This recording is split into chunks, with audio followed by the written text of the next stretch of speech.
Loknath mission की जय। लोकनाथ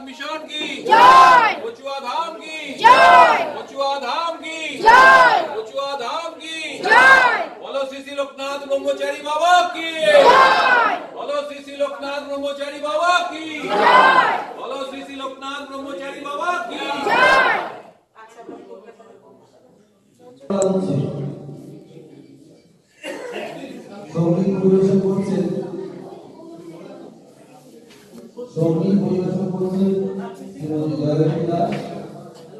আর অসীম বাংলা শুনে মঞ্চে আসতে অনুরোধ করা হচ্ছে।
যে আজ থেকে 124 বছর আগে 1901 সালে 7ই পৌষ আমাদের প্রাণের মানুষ যিনি যার জীবনের ব্রত হয়েছিল লোকনাথ মহানাম প্রচার, তিনি আবির্ভূত হয়েছিলেন। আজকে তার 125 বছরের পদার্পণের দিন। আমরা এখানে সপরিবারে দাদুর পরিবার এবং দাদু জাতের হাত দিয়ে এই লোকনাথ মহানাম প্রচার ঘরে ঘরে পৌঁছে দেওয়ার ব্রত নিয়েছিলেন। তাদেরও প্রায় কিছু নেই, অনেক মানুষ চলে গিয়েছেন। তাদের মধ্যে যারা রয়েছেন তারাও আজকে একত্রিত হয়েছি। আমাদের সৌভাগ্য যে আমরা এই পরিবারের সঙ্গে আজকে দাদুর জন্মের এই অনুষ্ঠানে জন্মদিন পালন করছি এই শালকিয়া বাড়িতে। দাদু জন্মেছেন যদিও ঢাকাতে, কিন্তু আজকে আমরা তার বাসস্থান, তিনি যেখানে লোকনাথ মন্দির প্রতিষ্ঠা করেছিলেন সেই ভূমিতে আমরা দাঁড়িয়ে আজকে তাকে স্মরণ করছি, শ্রদ্ধা নিবেদন করছি এবং অনেক অনেক দূর দূর ত্রিপুরা প্রান্ত থেকেও লোকনাথ মিশন এবং লোকনাথ ভক্তগণ এখানে এসেছেন। সুতরাং আজকে আমরা আমাদের এই আনন্দ অনুষ্ঠানের যারা আয়োজক তাদের সেই পরিবারের, দাদুর পরিবারের সদস্যদের কাছ থেকে আমরা দু চার কথা শুনে নেব। শুভ সন্ধ্যা। আমি ঠিক বুঝতে পারছি না কোথা থেকে আলোচনাটা শুরু করব। নিত্যগোপাল সাহা এটা শুধু একজন ব্যক্তির নাম নয়, তিনি নিজে একটা প্রতিষ্ঠান, he is an institution. Nityagopal Saha, যাকে আমরা যারা লোকনাথের ভক্তবৃন্দ, যারা লোকনাথ বাবার পূজা অর্চনা করি, যারা লোকনাথ বাবার নাম শুনেছি, এই নিত্যগোপাল সাহার মাধ্যমেই সারা রাজ্যে লোকনাথ বাবার প্রচার কার্য করেছিলেন, সূচনা করেছিলেন। তাই ওনাকে লোকনাথ মহানাম প্রচার ভগীরথ বলে অভিহিত করেছিলেন আমার পাশেই দাঁড়িয়ে থাকা মাননীয় শ্রী হরিপদ ভৌমিক মহাশয়। সেই দিনটার কথা আমার আজও মনে আছে। আমি প্রথমে বংশ পরিচয় হিসেবে তুলে ধরতে চাই দু চারটি কথা, আপনাদের সাথে শেয়ার করব। কেউ অধৈর্য হবেন না, আপনাদের মূল্যবান সময় নষ্ট করে আপনারা এখানে আজকের এই সুন্দর অনুষ্ঠানে এসেছেন, সেজন্য প্রত্যেককে সবার প্রথমে সাহা পরিবারের পক্ষ থেকে অভিনন্দন এবং শুভেচ্ছা জানাই। এবং আমাদের এই 36 নম্বর কলডাঙ্গা লেন, এই বাসস্থানটি বর্তমানে অত্যন্ত যে পরিমাণে মানুষ আসার কথা বা স্থান সংকলন না হওয়ার জন্য আমরা ক্ষমা প্রার্থী, হয়তো আপনাদের একটু অসুবিধা হচ্ছে। সেই অর্থে আমি প্রথমে বলতে চাই, নিত্যগোপাল সাহা, ওনার একটি পুত্র নবেন্দু নারায়ণ সাহা, ওনার একটি কন্যা শ্রীমতী অন্নপূর্ণা সাহা। দুর্ভাগ্যবশত তারা দুজনেই পরলোক গমন করেছেন। তার স্ত্রী শ্রীমতী ইন্দুমতী সাহা, তিনি প্রি ডিজিজড, ওনার আগেই মারা গেছেন। নবেন্দু সাহার দুটি কন্যা শ্রীমতী রানু সাহা এবং ঝুনু মল্লিক, এবং একমাত্র পুত্র শ্রী দিব্যেন্দু নারায়ণ সাহা। তার দুই স্ত্রী দুজনেই পরলোকগতা, শ্রীমতী অনিমা সাহা এবং শ্রীমতী বেলা সাহা। এনাদের সবাইকে, এনার আত্মার প্রতি আমি শ্রদ্ধা জানাই। তারা আজকে থাকলে অত্যন্ত খুশি হতেন যে জীবনে প্রথমবার এই ধরনের কোনো অনুষ্ঠান দাদুকে নিয়ে অনুষ্ঠিত হচ্ছে আমাদের বাসস্থানে। স্মৃতির অচরে আমরা ভুলেই গেছিলাম যে দাদুর জন্মদিন কবে, আবির্ভাব দিবস কবে। জন্মদিন তো সাধারণ মানুষের হয়, তিনি ছিলেন মানব থেকে অতি মানব, মহামানব। তাই ওনার জন্মদিন বলে আমি ছোট করব না, ওনার আত্মাকে ওনার আবির্ভাব দিবস বলবো। আমার মনে হয় এটা বললে কারো অত্যুক্তি হবে না, কোনো আপত্তি থাকবে না। বাবা লোকনাথ ব্রহ্মচারী, এই নামটি আজ আপনারা সবাই জানেন, কিন্তু একটা সময় ছিল যখন এই নামটি পশ্চিমবাংলায় বহু মানুষ হয়তো জানতেন, কিন্তু সর্বসাধারণ জানতেন না। বর্তমানে বাংলাদেশ, ঢাকায় দাদুর আবির্ভাব হয়। ওখান থেকে আপনারা জানেন পুরনো ইতিহাসে রাতারাতি হিন্দু মুসলমান যে রায়ট হয়, সেই রায়টের সময় এক বস্তে এক হাতে পুত্র,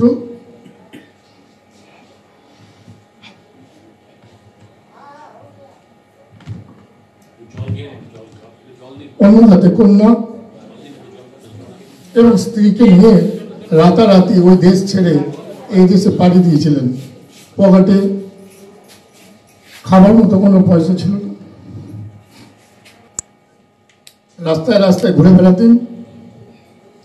বহু কষ্টে কলকাতার কুলুটলায় একটি বাসস্থানে জোগাড় করেছিলেন। ভাড়া দেওয়ার মতো সংস্থান ছিল না। যাই হোক, সেটা সম্পূর্ণ ব্যক্তিগত দিক।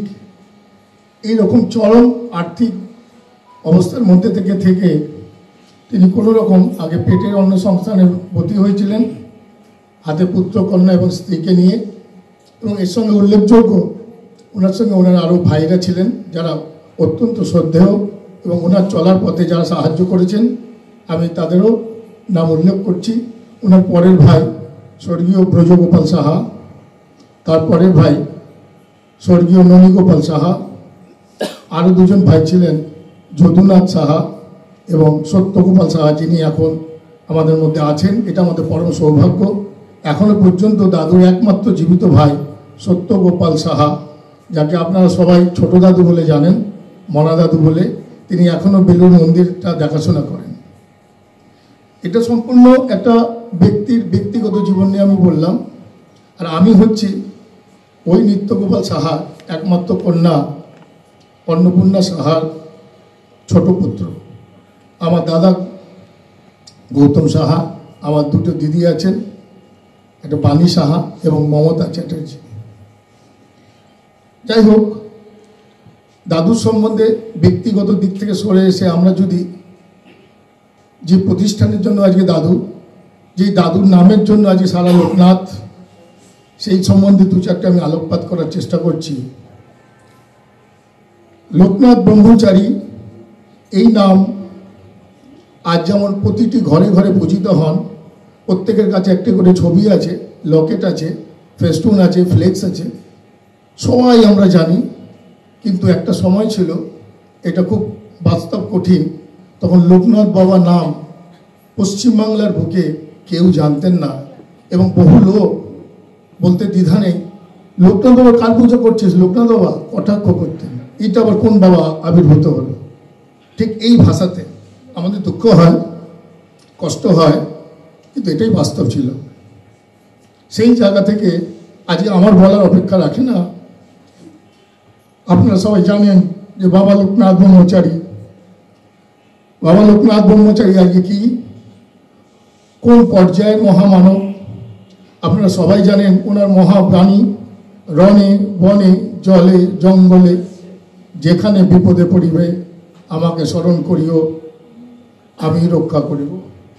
এত বড় আশ্বাস, অনুপ্রেরণা এবং অভয় বাণী আমার অন্তত এই ছোট্ট জীবনে আমি কোনো মহাপুরুষের মুখ থেকে শুনিনি বা জানি না। অন্য মহাপুরুষ সম্বন্ধে বলার ধৃষ্টতা আমার নেই। আমি সবাইকে সম্মান ও শ্রদ্ধা রেখেই বলছি, এত বড় বাণী আজ পর্যন্ত কোনো মহাপুরুষের মুখ থেকে আমরা পাইনি। সেই বাণীটাকে ছড়িয়ে দিয়েছিলেন এই নিত্যগোপাল সাহা, যা আপনাদের সবার কাছে পরিচিত দাদু। এই দাদু, আমি যখন খুব শৈশবে, আমার সৌভাগ্য হয়েছিল যখন লোকনাথ মিশন তৈরি হয়নি, দাদু এই পশ্চিমবঙ্গের বিভিন্ন জেলায় ওনার নাম প্রচারের জন্য কিছু কিছু ব্যক্তিকে বিভিন্ন জায়গায় উনি নির্দিষ্ট করেছিলেন, যাদের বাড়িতে গিয়ে দাদু স্বয়ং বাবা লোকনাথের পুজো পাঠ করতেন।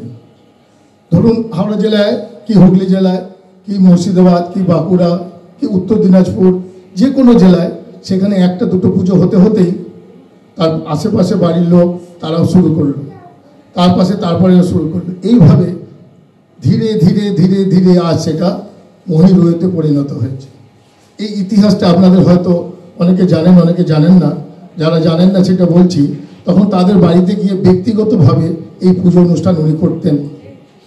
আমার সৌভাগ্য হয়েছিল এই ধরনের অনুষ্ঠানে আমি ওনার সঙ্গে ছিলাম, এবং আরও সৌভাগ্য হয়েছিল দাদুর একটা নিজস্ব হাতে লেখা মন্ত্রর বই ছিল, যেটা আপনারা এখন পড়েন রিভাইজড ফর্মে, মন্ত্র গুরু রহস্য, যাতে সমস্ত মন্ত্রগুলো লেখা আছে। যদি একটা সময় ছিল এই মন্ত্রগুরু রহস্য একটা চটি বই আকারে ছিল, যার মধ্যে সম্পূর্ণ বিস্তৃত ব্যাখ্যা ছিল না। এই ব্যাখ্যাগুলো কিন্তু দাদুর নিজস্ব সৃষ্টি করা, এইগুলো দাদুর নিজস্ব সৃষ্টি করা। তার উপরে ভিত্তি করে যখন বিভিন্ন জেলায় ঘরে ঘরে পূজা শুরু হলো, দাদু প্রথম অনুভব করেছিলেন যে এটা এইভাবে ব্যক্তিগত পর্যায়ে থাকলে হবে না। বাবা লোকনাথের মহানাম প্রত্যেকের কাছে, প্রত্যেকটা সংসারে, প্রত্যেকটা মানুষের কাছে ছড়িয়ে দিতে হবে। সেই থেকে সূচনা হলো একটা প্রতিষ্ঠান তৈরি করা, যে প্রতিষ্ঠান আজ বলার অপেক্ষা রাখে না, সেই লোকনাথ মিশন। আজ লোকনাথ মিশন এমন একটি প্রতিষ্ঠান হু নিডস নো ইন্ট্রোডাকশন। সবাই জানে লোকনাথ মিশন, তার উদ্দেশ্য কি, তার কার্যকারিতা কি, তার অ্যাক্টিভিটিস কি। আপনারা সবাই জানেন এই লোকনাথ মিশনের যে পিছনে যে ইতিহাস, সেটা আমি বলার চেষ্টা করলাম। একটা জিনিস আমি প্রত্যেকের উদ্দেশ্যে বলতে চাই, দাদুর প্রথম ব্যক্তি আপনারা সবাই জানেন, তার আগে বলে নিই যে লোকনাথ বাবার জন্মস্থান প্রসঙ্গে একটা বিতর্ক চালু আছে। কেউ বলেন কচুয়া, কেউ বলেন চাকলা, কেউ বলেন অন্য কোন জায়গায়। ওটা ইতিহাসের ব্যাপার, ইতিহাসকে ছেড়ে দিলাম। আইনের ব্যাপার, আইনের উপরেই আস্থা রাখলাম, কোনটা ঠিক হবে। কিন্তু আমি ব্যক্তিগতভাবে মনে প্রাণে বিশ্বাস করি, সেখানেও আমার সৌভাগ্য হয়েছিল দাদুর সঙ্গে থাকার। প্রথম কচুয়া গ্রামে উনি যখন খুঁজতে বিভিন্ন জায়গায় যেতেন, জানেন তো, বিভিন্ন জায়গায় জন্মস্থান প্রসঙ্গে ওনার প্রচুর পড়াশোনা করেছিলেন। উনি বলেছিলেন যে আমি শেষ দেখে ছাড়বো। ফাইনালি কচুয়া গ্রামে উনি বর্তমানে যেখানে কচুয়া মন্দির প্রতিষ্ঠিত আছে, সেই গ্রামে আমার এখনো মনে আছে, যদি খুব ভুল না হয়, মাস 6 আমরা রেগুলার যাতায়াত করতাম সালকিয়া থেকে। খুঁজতাম, ওখানে স্থানীয় মানুষজনের সঙ্গে কথা বলতেন দাদু, যারা গুরুজন, বয়োজ্যেষ্ঠ, যারা আগের ইতিহাস ওখানকার জানেন। আপনারা দেখবেন এখন তো কচুয়া আরো অনেক অনেক উন্নত হয়ে গেছে। আমি সেই যুগের কচুয়া বলছি, যখন মন্দির প্রতিষ্ঠা হয়নি। বিভিন্ন তরুণ, বাবা ভগবান গাঙ্গুলি তরুণ, বিনু মাধব তরুণ, বাবা লোকনাথ তরুণ, এগুলো আপনারা সব জানেন। এগুলো বলে আমি সময় নষ্ট করতে চাই না, কিন্তু ওই সময় ওগুলো নির্দিষ্ট ছিল না কোন টাকার তরুণ, কোন জায়গায় বাবা বেনু মাধব ব্রহ্মচারীর ঘর ছিল, কোন জায়গায় বাবা লোকনাথের ছিল, কোন জায়গায় তার গুরুদেবের ছিল, এগুলো ছিল না। শুধু ফাঁকা মাঠ, পুকুর, শস্য শ্যামলা, খুব সুন্দর একটা পরিবেশ। কিন্তু পার্টিকুলারলি কোন জায়গাটায় বাবা লোকনাথের জন্মস্থান, এটা কিন্তু একটা রহস্য ছিল। পরবর্তীকালে আপনারা দেখেছেন, এখনো জানেন, বহু মানুষ আর প্রতিষ্ঠান আছে যারা চাকলাকে দাবি করে যে ওইটাই জন্মস্থান। আমি বলি এই বিতর্কে না গিয়ে, দাদু যখন নিজে স্বীকৃতি দিয়ে গেছেন যে কচুয়াই বাবার জন্মস্থান, তাই প্রত্যেকের কাছে আমার অনুরোধ, অনেকে অনেক রকম প্রস্তাব দেবে, অনেকে অনেক রকম বিতর্ক সূচনা করবে।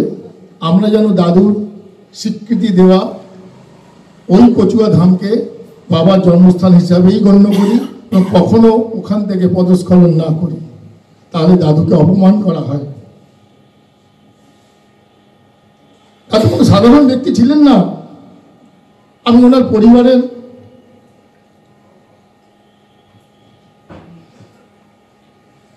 একজন সদস্য হিসাবে নয়, আমি খুব সৌভাগ্যবান, আমি ওনাকে খুব কাছে পেয়েছিলাম। এবং আরো সৌভাগ্যবান কেন জানেন, আমরা কি বলি, প্রত্যেক মানুষের পরম গুরু হচ্ছে পিতা এবং মাতা, একদম ঠিক। তারপরে যে শিক্ষক, তাকে শিক্ষাদান করে। আমার ক্ষেত্রেও তাই, কিন্তু আমার ক্ষেত্রে আরেকটু অতিরিক্ত, আমার শিক্ষাগুরু, আমার পথপ্রদর্শক, যিনি আমাকে দিক নির্দেশ করেছিলেন, তিনি আমার কাছে পিতামাতার থেকে অনেক মূল্যবান। তিনি আমার দাদু, আপনাদের সবার দাদু, স্বর্গীয় নিত্যগোপাল সাহা। উনি সাধারণ ব্যক্তি ছিলেন না, আমি খুব কাছ থেকে দেখেছি, ওনাকে অনুভব করেছি, ওনাকে উপলব্ধি করেছি। আমি বিশ্বাস করবেন কিনা জানি না, এই যে মহাবাণী রণে বনে জলে জঙ্গলে, দাদু আমাকে বলেছিলেন তুই পরীক্ষা করে দেখ, বাজিয়ে দেখ কথাটা ঠিক কিনা। আমি বহুবার বহু ক্ষেত্রে জীবনের অনেক প্রান্তে যখন খুব ডিপ ট্রাভেল আমি এর উপকার পেয়েছি। এটা কিন্তু এই ভিত্তিপ্রস্তরটা, এই বীজটা স্থাপন করে দিয়ে গেছিলেন দাদু। আমরা কেউ জানতাম না যে এত বড় মহিলা এখানে প্রতিষ্ঠিত আছে। আমি অন্য ভাষায় যদি বলি, দাদুকে আমরা বলতে পারি, যেমন সামনে ক্রিসমাস, যীশু খ্রিস্টকে আমরা কি বলি? যীশু খ্রিস্টকে আমরা বলি ভগবানের দূত, মেসেঞ্জার অফ গড। এখানে দাদুও তাই, মেসেঞ্জার অফ বাবা লর্ড লোকনাথ ব্রহ্মচারী।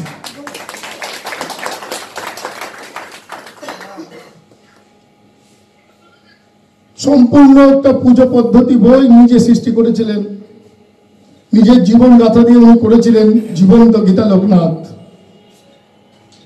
আপনারা হয়তো অনেকে পড়েছেন, যারা পড়েনি তাদেরকে অনুরোধ করব, যদি বইটা এখন অ্যাভেলেবেল আছে কিনা আমি জানি না, হরিপদবাবু বেশি জানবেন এই সম্বন্ধে, কারণ তার পরবর্তী পর্যায়ে হরিপদবাবু অনেক এই বই সংস্করণে, লেখাতে এবং একে প্রচার করাতে অভূত সহযোগিতা করেছেন।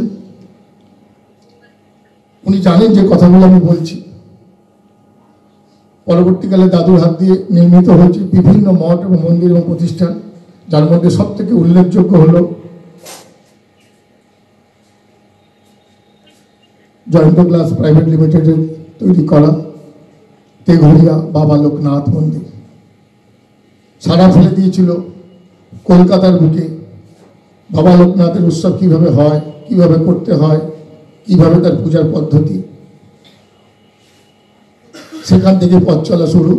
তারপর প্রতিটি জেলাতে প্রত্যেক মানুষের ঘরে ঘরে আজ বাবা লোকনাথ। আর মিশন সম্বন্ধে দু চারটি কথা যদি আমার বলতে হয়, দাদু খুব দুর্ভাগ্য, আমাদের সবার দুর্ভাগ্য, যত লোকনাথ ভক্তবৃন্দ, 16 ফেব্রুয়ারি 1991 সাল, খুব যদি ভুল না করি সেদিন শুক্রবার ছিল, শনিবার ছিল, রাইট, সংসার ক্ষমা চাইছি, খুব যদি ভুল না করি সেদিন শনিবার ছিল, 16 ফেব্রুয়ারি 1991 সাল। আমাদের সমগ্র লোকনাথ ভক্তকুল পরিবারের সদস্য তো বটে, ইনক্লুডিং মাইসেলফ, সবাইকে ছেড়ে উনি অমৃত লোকে যাত্রা করেছিলেন।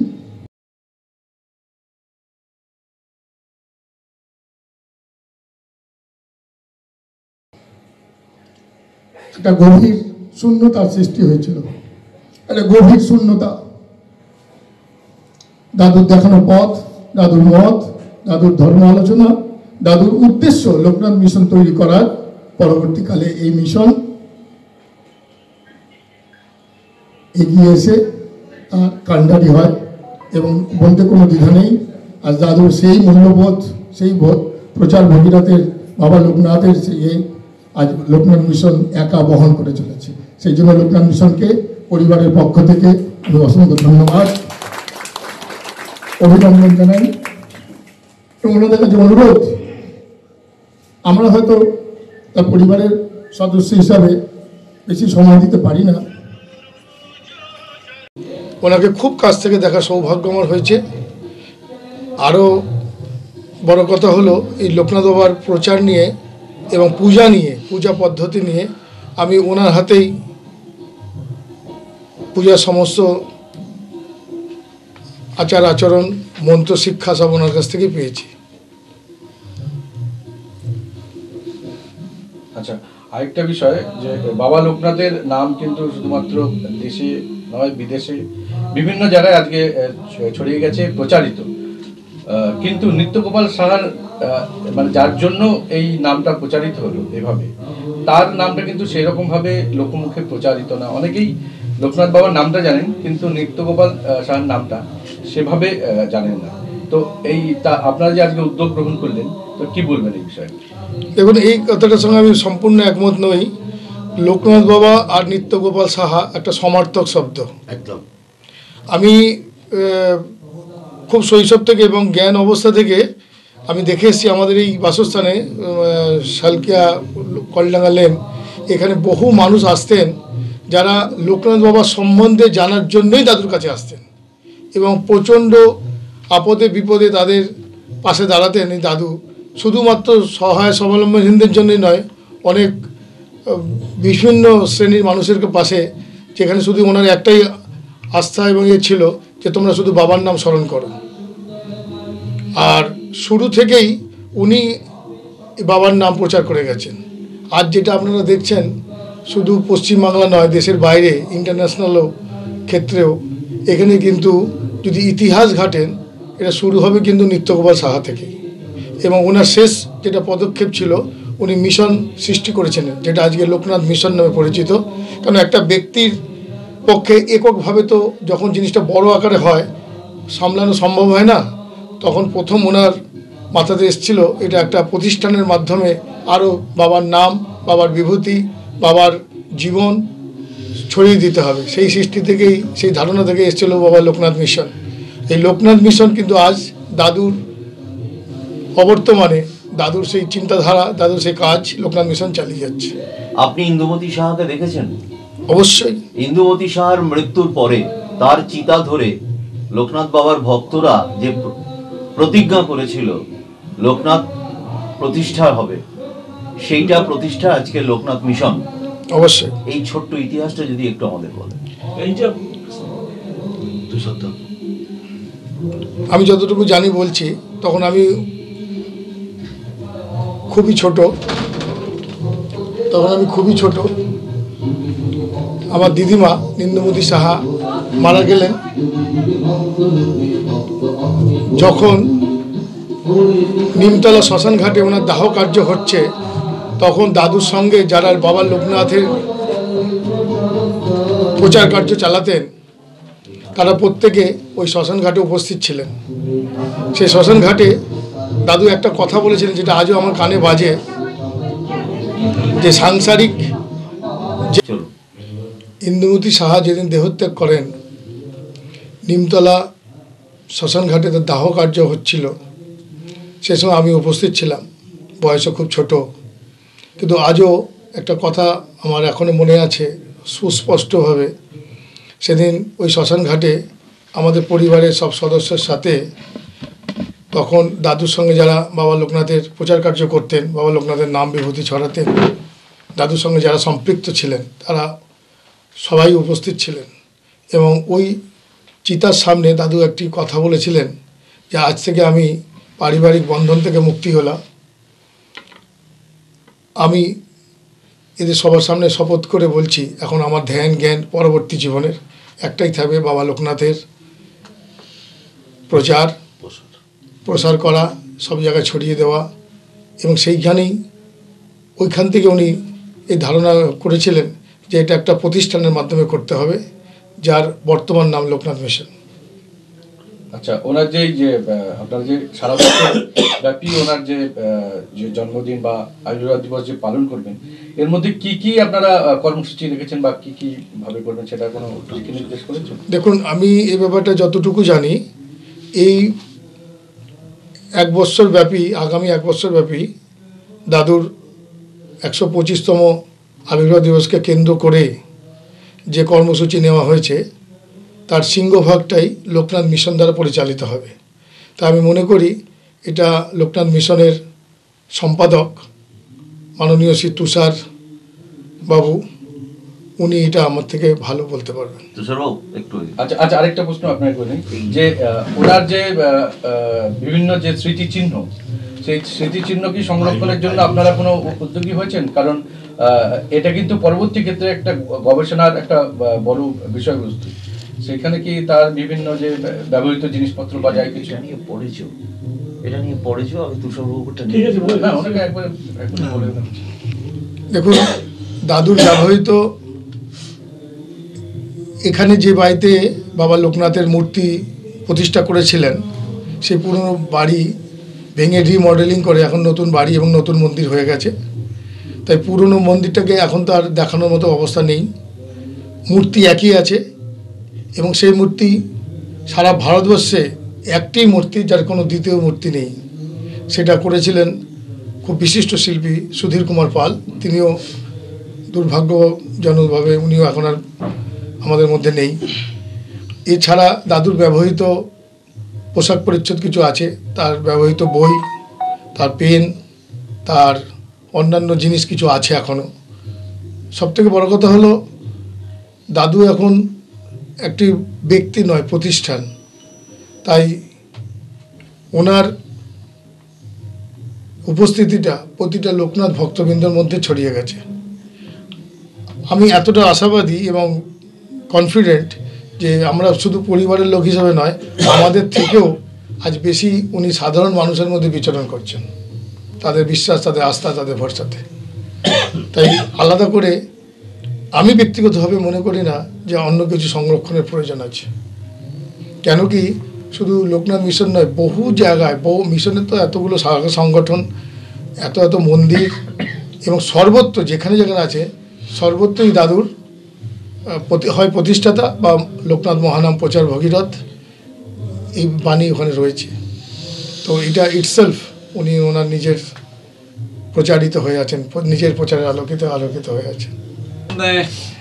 দাদুর ব্যবহৃত জিনিস, বই যেগুলো আছে, আমার মনে হয় যে যার কাছে যা আছে, যেমন আমার কাছে প্রচুর ছবি আছে দাদুকে সামনে রেখে, অসংখ্য ছবি। এবং আমরা তেঘরিয়া লোকনাথ মন্দির থেকে যে সমস্ত দাদু চলে যাওয়ার পরে বিজ্ঞাপন করেছি, বা দাদুকে নিয়ে সেই দিনই আমরা বই করেছি, আমরা গানের ক্যাসেট করেছি দাদুকে কেন্দ্র করে শুধুমাত্র, সেটা গঙ্গাসাগরের জন্য আমরা রেডি করে দিচ্ছি। এবং সারা বছরই যেখানে উৎসব হবে সেখানে সেগুলো বাজবে। সমস্ত সকলেই যার কাছে যা আছে সবগুলো দিয়ে আমাদের ভবিষ্যৎ ভাবনায় যে যদি কচুয়াতে একটা মিউজিয়াম করা হয়, তাহলে সেখানে সংরক্ষিত থাকলে সকলে এই তার কর্মকাণ্ডর যে বিস্তৃতিটা দেখতে পাবেন। আমি 1964 সালে প্রথম দাদুর বাড়িতে আসি, দাদুকে দেখি, শুনি লোকনাথ ব্রহ্মচারী বাবার উৎসব করে। আমাদের কৌতূহল ছিল যে লোকনাথ ব্রহ্মচারীর উৎসব কোথায় কোথায় হয়, লোকনাথ ব্রহ্মচারীর বাবার উৎসব কোথায় কোথায় হয় সেইটা আমাদের একটা জানার কৌতূহল ছিল। আমরা প্রথমে শুনলাম যে ছালকিয়াতে বাদাঘাটে বাবার উৎসব হয়, তা কোথায় কোন বাড়িতে হয়, আমরা যে ভদ্রলোক বলেছিলেন উনিও বাদাঘাটে, সেও দাদুই বলেছিলাম তাকে। তা সে ভদ্রলোক বিকালবেলা নিয়ে আসেন এই 64 সালে এক বিকেলে দাদুর বাড়িতে, দাদুর সঙ্গে দেখা হয়, কথা হয়। তারপরে আস্তে আস্তে ধীরে ধীরে যেতে আস্তে আস্তে পরিচয় হয়। আমি সবসময় আসি, দাদুও সে আমাকে সবসময় আসতে বলে বিভিন্ন সময় বিভিন্ন কাজে। এখানে একটা সময়ে অন্নপূর্ণা পূজা হতো এবং গুরু পূর্ণিমাও বিরাট করে হতো। এই দুটো উৎসবেই 20 থেকে 25 হাজার লোক প্রসাদ পেত। সেইখান থেকে আসা, তারপর 19শে জ্যৈষ্ঠ আমি আসা শুরু করলাম এবং অন্য সোদপুরের লোকের সঙ্গে ডিউটি করতে শুরু করলাম। দাদু 1 বছর দেখলো, 2 বছরের বার টেনে নিল আমাকে বাবার মন্দিরে, সেখানে ডিউটি দিলাম। তারপরের বার দিল প্রসাদ, যারা যারা পুজো দেয় সেই প্রসাদগুলো দেওয়ার জন্য। এইভাবে তারপরে যারা 19শে জ্যৈষ্ঠ অনেক বেনারস থেকে সন্ন্যাসী আসতো, বিভিন্ন প্রতিষ্ঠান দূর দূরান্ত থেকেও অনেক সন্ন্যাসী আসতো, তাদের দেখাশোনার করার দায়িত্ব দিত। সেই 2-3 বছর সেটাও করেছি। তারপরে দাদু একদম ভিতরে নিয়ে চলে গেল। যাই হোক, তো মিশন প্রতিষ্ঠা হয়েছিল যখন দিদিমা চলে গেলেন। দিদিমা অসুস্থ হয়েছিলেন, কিছুদিন ভুগেছিলেন। 19শে জ্যৈষ্ঠ দিদিমা বেঁচে ছিলেন। 24শে জ্যৈষ্ঠ দিদিমা চলে গেলেন। সালটা ঠিক আমার মনে পড়ছে না এই মুহূর্তে, না সালটা 77 সালে দিদিমা চলে গেলেন। সেই আমরা প্রায় লোকনাথ ভক্ত যারা ছিলাম শ্মশানে উপস্থিত, 150 মতো ভক্ত, আমরা দাদু আমাদের বললেন ডেকে নিয়ে গিয়ে একটা ঘরের মধ্যে শ্মশানের, যে এইভাবে এইভাবে প্রচার হবে। সেইভাবে সবাইকে নিয়ে বেরিয়ে সেই ঘর থেকে দিদিমার চিতার সামনে নিয়ে আসলেন, সবাইকে বললেন চিতা ছুঁয়ে প্রতিজ্ঞা করো যে লোকনাথ মহানাম সারা বিশ্বে আমরা ছড়িয়ে দেব। সেই প্রতিজ্ঞা থেকে লোকনাথ ব্রহ্মচারীর মহানামকে ছড়িয়ে দেওয়ার যে, এটা কি গঙ্গাসাগর থেকেই শুরু হয়? না, গঙ্গাসাগর থেকে না, প্রচার শুরু, হ্যাঁ প্রচার শুরু, কিন্তু লোকনাথ মিশন প্রতিষ্ঠা হয় মানে অফিসিয়ালি না, এইখানে মানুষের ভক্তিতে এবং আবেগে সেটা নিমতলা মহাশ্মশানে 24শে জ্যৈষ্ঠ। আর রেজিস্ট্রি হয় 16ই ডিসেম্বর 1978। সেটা হলো সেকেন্ড ইয়ার ইয়েতে, লোকনাথ মিশনের সেকেন্ড ইয়ার গঙ্গাসাগর। তার পরবর্তীতে দাদু যতদিন ছিলেন আমাদের সঙ্গে গঙ্গাসাগর যেতেন বাবার মহানাম প্রচার। আর তারপরে 1 বছর পর উনি বললেন যে রেজিস্ট্রি চাই, রেজিস্ট্রি না হলে ডিউটি পাবো না, সরকারি ডিউটি। কিন্তু রেজিস্ট্রি করেও সরকারি ডিউটি পাইনি আমরা, যেহেতু এনলিস্টেড না। তার পরবর্তীতে দাদু ওইখানে দেখলেন সেবা কার্যের জন্য ভলেন্টিয়ার দরকার। তারপরে উনি স্বেচ্ছাসেবক বাহিনী তৈরি করলেন লোকনাথ মিশনের। সেই স্বেচ্ছাসেবক বাহিনী শুধু গঙ্গাসাগর না, পরবর্তীকালে যেখানে ঝড় জল বন্যা সব কিছুতেই লোকনাথ মিশন কাজ করেছে। হ্যাঁ, লোকনাথ মিশন সেরকম প্রচার পায়নি, যেহেতু লোকনাথ মিশনের আর্থিক সংকট আমাদের প্রথম থেকেই ছিল, এখনও আছে। সেই কারণে আমরা ওই খাবার নিয়ে খুব কম জায়গায় যেতে পেরেছি। আমরা যেতাম ওষুধ নিয়ে সবসময়, শেষে সব জায়গায়। শুধু 24 পরগনায় যখন নাকি নিয়ে যাওয়া হয়েছিল ওষুধ টষুধ, তখন ওইখানকার এসডিও আর লোকাল পঞ্চায়েত এরা চ্যালেঞ্জ করেছিল। সেইবার বন্যাতে পুকুরের মধ্যে জল, সব বন্যার জল হয়ে গেছে, পুকুরের জল দূষিত হয়ে গেছে। আমরা যেহেতু পড়ে গেছি, তখন ওই জল খেয়ে লোক অসুস্থ হয়ে পড়ছে। তখন বললেন যে রিলিফ দিতে চান, দিতে পারবেন, ব্লিচিং আর ওই ফটকারি চুন এইসব। তো আমরা বলেছিলাম হ্যাঁ পারবো।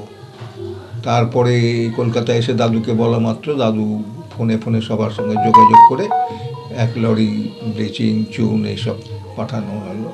সেইগুলো নিয়ে ভলেন্টিয়াররা গেল, গিয়ে সব যারা যারা কাজ করেছে প্রত্যেকের জামা প্যান্ট শেষ, কারণ কড়া ব্লিচিং ছিল। যাই হোক, তো সেইখান থেকে, সেই অবস্থা থেকে যখন নাকি আমরা লোকনাথ মিশন প্রতিষ্ঠা হয়, সেটা ওই নিমতলা মহাশ্মশানে।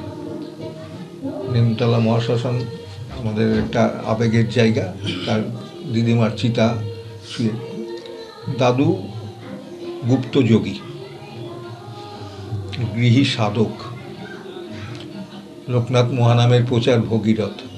তার শ্রেষ্ঠ কীর্তি লোকনাথ মিশনের প্রতিষ্ঠা এবং প্রাণপুরুষ। আমরা কি আপনাদের দাদু নিত্যগোপাল সাহাকে লোকনাথ বাবার পরবর্তী প্রচারক বলবো, ধর্ম প্রচারক বলবো, না পরবর্তী মানে কি বলবো, মানে আরেকজন মহাপুরুষ বলবো? দেখুন, লোকনাথ মহানামের প্রচার ভগীরথ তার শেষ যাত্রায় এইটা উপাধিটা দিয়েছিলেন তেঘরিয়া লোকনাথ মন্দির। আমরা দাদুকে জানি লোকনাথ মহানামের প্রচারক। দাদু কোনো দিন নিজের পরিচয়, নিজের প্রচার চাননি। আপনাকে আসন দিতেন, উনি মাটিতে বসতেন। সাধারণত গুরু মহারাজরা কী করে, যে নিজেরা উঁচু আসনে বসে শিষ্যদের নিচু আসনে বসায় বা ভক্তদের নিচু আসনে বসায়। কিন্তু দাদু আপনাকে উঁচু আসন দেবে, আপনাকে খাওয়াবে, নিজে সারাদিন খায়নি, না খেয়ে বাড়ির থেকে লোক ডাকতে এসছে, কিন্তু বকা দিয়ে পাঠিয়ে দিয়েছে। আপনাকে কিন্তু খেতে দিচ্ছে, মুখ ধোয়া হয়নি, লোক আসছে তো সেই দিন আসছেই। সেই অবস্থাতে বিকেল 5টার সময় গিয়ে একটু খেয়েছে। তো সুতরাং উনি মানুষকে সম্মান দিতেন। বাবার বাণী যেটা ছিল যে এই পৃথিবীতে 2 চোখে যা দেখবি সবার মধ্যে আমি, সব আমারই ভিন্ন ভিন্ন রূপ। এই একটা লোকনাথ ব্রহ্মচারী, আমি এত বছর সাধনা করেছি, আমি তোদের ঈশ্বরের দেখা পাইনি, আমি দেখেছি আমাকে। তো সর্বভূতে আমি, এই আকাশের নিচে যা আছে সব কিছুতে আমি, আমার ভিন্ন ভিন্ন রূপ। তো দাদু তার ইষ্ট লোকনাথ ব্রহ্মচারী। কিন্তু দাদু খুব কমই বলতেন। দাদু ইনি উনি তিনি এইভাবে কথা বলতে আমরা শুনেছি। উনি যা বলবেন, তিনি যা বলবেন, তার কথাই থাকবে, এই ধরনের কথা বলতেন। বাবা বা লোকনাথ ব্রহ্মচারী এই মুখে খুব কমই শুনেছি। দাদু একটা স্টেজে ছিল, পরবর্তী স্টেজে উনি লাস্ট আমাদের বলেছেন যে একটা দিন একটা মুহূর্তে আমি টাচ করতে পেরেছি, কিন্তু তারপরে আর আমি পারিনি, কারণ আমাকে বাবা লোভে ফেলে দিল, মন্দির করলো। তখন এসে যে ভদ্রলোক মৃত্যুশয্যায় ওনাকে হাতে ধরে আবেগে কেঁদেছিলেন, কথা আদায় করেছিলেন যে এত গুরুর এত মন্দির আছে, আমার বাবার একটা মন্দির হবে না? নিত্যগোপাল তুমি কথা দাও বাবা লোকনাথের মন্দির করবে। দাদু ওই মৃত্যুশয্যায় বৃদ্ধকে কথা দিয়েছিলেন যে বাবার মন্দির উনি করবেন। এইখানে এসে বাবার কাছে কি কান্নার, বাবাকে মার, খুব কেঁদেছিলেন সেদিন। আমাদের জন্মের আগে আমরা জেনেছি লোকনাথ ব্রহ্মচারী বাবা যে প্রচার এবং প্রসার এই শালকিয়া কয়লাডাঙ্গা লেনের থেকে দাদু নিত্যগোপাল সাহার হাত ধরে শুরু হয়েছিল। 1952 সালে আমি যতটুকু জেনেছি, 1952 সালে দাদু অধুনা বাংলাদেশের ঢাকা শহর থেকে চলে এসেছিলেন এখানে আমাদের এই হাওড়াতে। আমি একজন হাওড়ার ভূমিপুত্র, আমি হাওড়ায় জন্মেছি। আমি ভীষণ গর্বিত যে সারা বিশ্বে লোকনাথ ব্রহ্মচারীর আজকে যে নাম এবং প্রচার হয়েছে, সারা বিশ্বে লোকনাথ ব্রহ্মচারীকে যিনি সবাই আমরা চিনি এবং জানি, সেটা আমাদের দাদু নিত্যগোপাল সাহার হাত ধরে এবং হাওড়া থেকেই শুরুটা হয়েছিল। এর জন্য আমি সত্যি আজকে অভিভূত এবং আমার আনন্দের আজকে সীমা নেই। সত্যি কথা বলতে কি আনন্দের সীমা নেই। আজকে দাদুর 125তম আজকে আবির্ভাব দিবস। এই আনন্দে সত্যি আমি একজন দাদুর অনুরাগী এবং দাদুর একজন ভক্ত, বাবার অনুরাগী, বাবার ভক্ত হিসেবে সত্যি আমার আনন্দের সীমা নেই। দাদুর আজকের এই 125 বছরের উৎসবে আজকে এখানে আসতে পেরে আমি খুবই খুশি এবং খুবই আনন্দিত।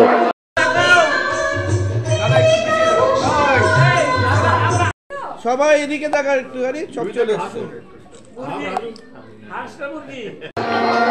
আজ লোকনাথ মিশনের পক্ষ থেকে সাহা পরিবারকে এবং সাহা পরিবারের সমস্ত সদস্যগণকে দাদুর 125তম আবির্ভাব দিবসে যে সম্মান জ্ঞাপন করলেন, সম্বর্ধনা দিলেন, তার জন্য আমরা পুরো পরিবার আপ্লুত, আবেগতাড়িত এবং সমৃদ্ধ হয়েছি।